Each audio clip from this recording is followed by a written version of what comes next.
Bravo! În două vorbe la...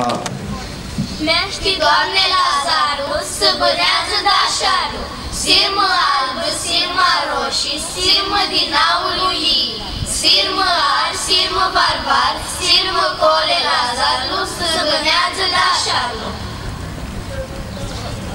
Lazare, bazare, când o vazină Paștele, mâini, păi mâini, dumânica lantă, featele v-aș joacă, mașa-țea manica, la ea v-ați dimit.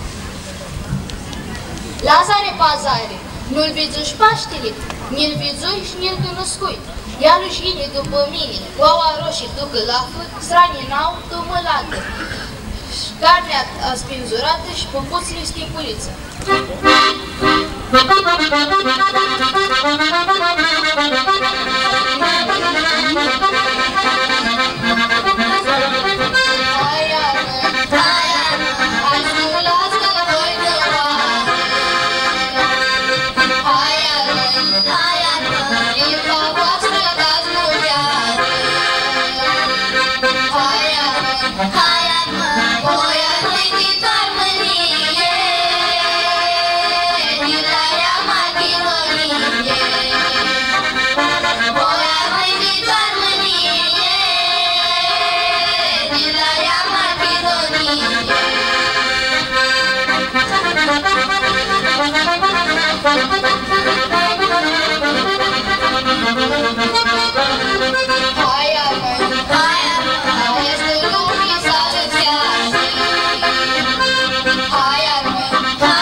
Vocea românească.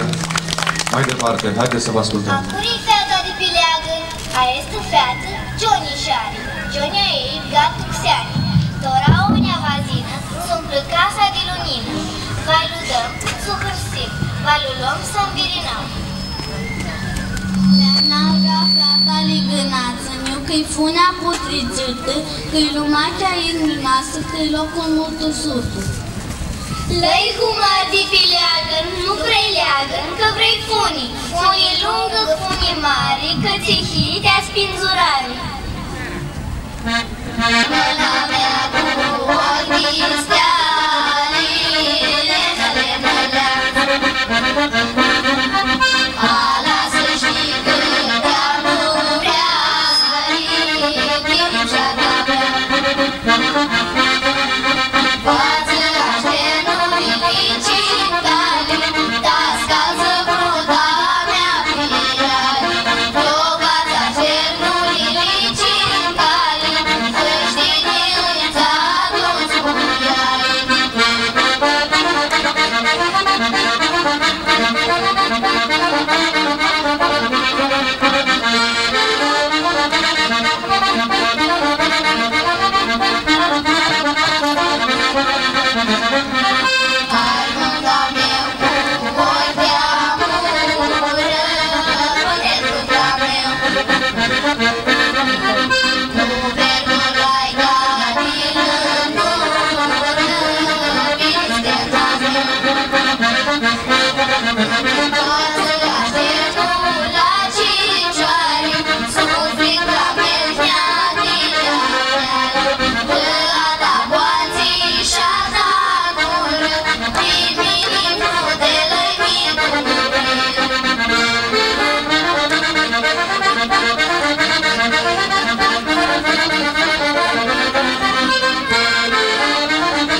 Viața românească, bravo, bravo. Bravo, Ianula. Bravo, bravo, uite, ai un admirator, Ianula. Bravo, bravo. Acurite, tati pileagă, Iastea fiilor și a nipoților, slibânează și zbânează, roșii, roșii ca merlu, cret ca medeața. Paștii căios la toată duneaua.